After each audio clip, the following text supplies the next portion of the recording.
한국 기독교가 위기를 맞고 있습니다. 안으로는 교인 감소가 눈에 띄게 드러나고 밖으로는 기독교에 대한 이미지가 좋지 않습니다. 국가 종교의 위상을 가진 독일에서도 기독교의 쇠퇴가 고민입니다. 최근에는 독일 교회의 쇠퇴를 분석하고 대안을 제시하는 책이 국내에 소개되기도 했는데요. 책을 번역 발간한 실천신학대학원대학교 이범성 교수와 함께 책을 바탕으로 한국 기독교 위기를 진단하고 교회의 지속 가능성을 위한 대안을 살펴봤습니다. 교수님 안녕하세요. 안녕하세요. 네, 먼저 교수님 소개를 간단히 해주신다면요.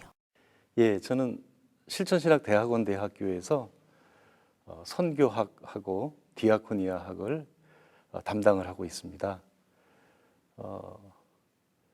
요즘에 제가 중요하게 생각하는 것은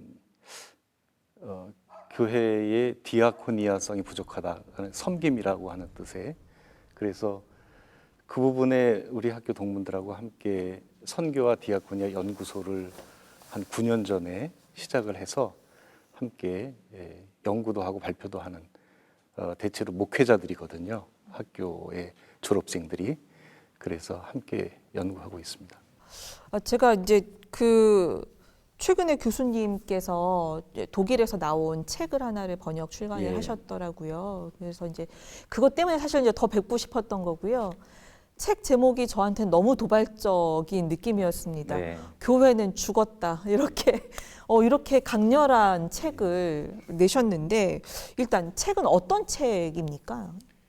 예, 2023년에 브룬넨이라고 한 출판사에서 그 책을 발행을 했습니다. 발간했는데 교회의 현재 상태에 대해서 교회는 너무 기득권에 익숙해서, 그러니까 4세기에 콘스탄티누스 그리고 그 이후에 테오도시우스가 기독교를 국교로 공인하고 그다음에 기독교를 이제 그 권장에 넘어서서 강요했던 시기가 계속됐기 때문에 이 오랜 4세기 이후의 기간 동안에 교회는 자기도 모르게 기득권이 되어서 교회다운 모습보다는 어떤 관공서적인 국가적인 국가 시스템의 하나가 된 거죠.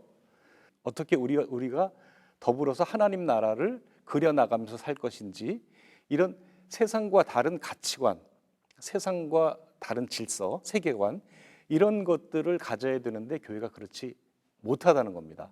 너무나 기득권에 익숙하다는 이야기죠. 그래서 교회는 지금 상태가 죽은 거나 마찬가지다. 독일 교회의 상태가 어떤지를 책에 이제 아주 좀 적나라하게 좀 네. 강한 어조로 이야기를 하고 있는 것 같더라고요. 예. 그리고 책에서 이렇게 그러니까 교회가 이런 모습이고 정말 죽은 것 같은 쇠퇴한 이유를 한 10여 가지를 이야기를 하고 있더라고요. 제가 보니까 교회는 소통할 능력이 없다, 시스템이 너무 폐쇄적이다, 변할 가능성이 없다, 심지어 뭐 그리스도인들이 교회에 속한 것을 부끄러워한다, 뭐 이런 이유를 이 작가가 대고 있던데요. 독일 교회의 이야기만은 아닌 것 같다라는 생각이 좀 많이 들었었어요. 네. 교수님은 책 번역하시면서 어떠셨어요? 아마도 어느 세부적인 것보다는 전체적인 느낌으로 공감을 하게 됐는데요. 현재 제가 생각하는 교회가 어디로 가야 되는가, 어떻게 하면 이 위기를 극복할 수 있을까에 해답을 찾는 면에 있어서는 상당히 유사하다고 보았습니다. 그러니까 거기서는 그렇거든요. 이제 기득권을 놓지 않으려고 하는, 그래서 소통불능이 되고 무언가 늘 마지막 말을 하려고 하고 사회의 도덕적 교사가 되려고 하고 하는 그러한 독일 교회의 모습, 그것이 한국 교회는 계속해서 교회는 대형 교회를 추구하고 힘을 갖기를 원하고 무언가 세상적인 실력을 가지고 있으면 교회가 영향력이 있다고 생각하거든요. 그런데 독일 교회는 그런 역사를 지나면서 그게 잘못됐다고 반성하는 거예요. 그런데 우리는 오히려 그런 어떤 그 기독교 왕국적인 어떤 권세가 있는 교회를 여전히 추구하고 있다는 점에서 우리가 둘 다 가야 될 길은 교회는 죽었다의 저자 햄펠만이 이야기한 것처럼 약한 교회가 되어야 한다.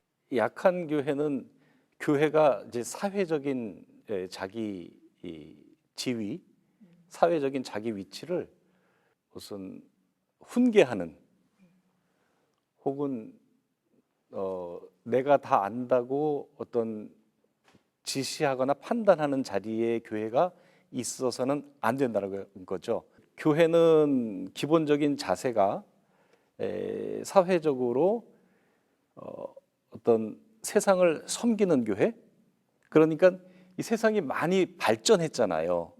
사고가 발전하고 어느 과거 어느 때의 교회가 세상의 모든 것을 판단하던 때와는 달리 지금은 이 사회의 많은 의식들이 성장을 했어요. 그래서 교회를 판단할 수 있을 만큼 성장을 했죠. 더 이상 교회가 어떤 도덕적이고 윤리적인 모범도 보이지 못하면서 이래라 저래라 하는 거 사회가 용서하지 않죠. 받아들이지 않죠. 교회가 지금은 본인이 놓으려고 하지 않아도 이미 사회로부터 요구당하고 있어요. 이미 교회가 마음대로 소위 선생질하는 것을 사회가 용납하지 않아요. 그렇기 때문에 사실은 교회는 말을 할 것이 아니라 이 세상에도 없는 세상에 존경할 만한 그러한 윤리나 가치관이나 성도의 교제를 만들어야 되죠. 그런 의미에서 교회는 자기가 스스로 약한 자리를 이제는 택할 수밖에 없고, 그리고 약한 자리가 원래 교회가 있어야 할 자리다. 그리고 예수님께서 말씀하신 것처럼 누구든지 크고자 하는 자는 섬기는 자가 되어야 한다. 이것이 거대해지고 기득권을 가진 교회에서는 잘 이게 통용이 안 되고 이게 실제로 이게 활용이 안 되는 거죠. 교계 지도자들이라고 네. 하는 뭐랄까요? 교단의 리더들 또는 이제 교단의 큰 흐름을 이제 이끌어가는 이런 분들은 한국 교회의 영향력이 너무 줄어간다. 우리가 쇠퇴하면서 이 사회에 대한 영향력이 줄어간다. 우리의 목소리가 너무 작아지고 있다. 막 사실 이런 거 되게 염려하거든요. 이 책에서 이야기하는 것과는 조금 다르죠. 결이 다른 것 같아요. 저는 그것이 잘못된 생각이라고 봅니다. 왜냐하면 세상에 어떤 파워가 교회가 가져야 될 파워가 아니라고 생각을 해요. 한국 교회가 힘이 있었던 때에는 한국 교회가 교세가 컸던 때도 아니고요. 우리가 맞아요. 그 3.1 독립 운동을 할 때 기독교가 엄청나게 큰 역할을 했잖아요. 33인 중에 절반 이상이 기독교인이었는데 그게 가능했던 거는 교세가 커서가 아니라 교회가 무엇을 해야 되는지를 알았었기 때문인 거죠. 그래서 오히려 그때 그 독립운동 때에 1919년에 선교사들은 이제 여태까지 우리가 수십 년 동안 공들인 탑이 무너졌다. 이제 일제 탄압을 받으면서 기독교 선교가 이제는 더 불가능할 거라고 생각을 했어요. 그리고 사실 비밀리에 진행이 됐지만 아는 사람은 말렸단 말이에요. 그런데 오히려 이러한 사건이 있고 나서 우리 이제 한국 사람들이 더 이상 이 기독교라는 것은 서양인의 종교가 아니라 바로 우리의 신앙이구나라고 하면서 이걸 우리의 믿음으로 받아들였고, 그 이후에 걱정하고는 반대로 엄청난 교회 성장이 있었거든요. 그러니까 교회가 인정을 받았던 거예요. 교회는 이 세상에서 인정을 받아야 되지 자기 힘을 가지고 자기가 강해가지고 이 세상에서 수용이 되는 것이 아니라는 거죠. 역사가 거울이라는 말이 네. 사실은 딱 맞는 그런 것 같습니다. 말이네요. 이대로 가면은 이제 교회는 죽는다는 것이지만 아까 이제 책의 또 그 밑에는 그래도 영원할 것이다. 교회는 영원할 것이다. 이런 명제가 같이 또 붙어 있었다는 건데 네. 어떤 방향으로, 어떤 모습으로, 어떤 방식으로 변해야 한다는 걸까요? 네. 교회가 그동안에 기득권을 유지하는 데에 급급했다고 하면, 혹은 이제 우리나라 교회 같으면 없는 기득권을 자꾸 기득권을 세우려고 애를 썼다고 하면, 그런 기득권에 대해서 관심을 가질 것이 아니라 얼마나 교회가 교회다운, 그러니까 구체적으로는 교회가 얼마나 이제 섬김에 익숙한 교회가 되느냐. 이 섬김이라고 하는 디아코니아라는 말이 그저 기독교 뭐 사회 봉사 이런 차원이 아니라 복음을 전하는 강단에서, 설교에서 복음은 그렇게 전해져야 되는 거죠. 예수님도 우리가 성경에서 보면은 언제 대제사장들과 만찬을 즐기셨다 뭐 이렇지 않잖아요. 늘 소자들하고 같이 계셨잖아요. 교회의 자리는 거기라는 거죠. 거기에서 이제 주목받지 못한 소자가 주목을 받고, 그렇게 해서 그 한 사람의 인생이 어떤 사회에서 인정받는 사회인으로 살아갈 수 있고, 그것이 벌써 먼저는 교회에서부터 가능한 일이고, 사회가 그것에 익숙하지 않다고 해도 교회가 말씀 중에도 그러니까는 우리가 믿어서 강해져야 됩니다 이런 말이 아니라, 우리는 강하신 주님이 이 인간의 몸을 입고 연약한 많은 제한과 제약을 가진 인간으로 오신 것처럼 우리도 이웃들에게 그러한 존재가 되어야 됩니다. 그렇게 살아야 합니다.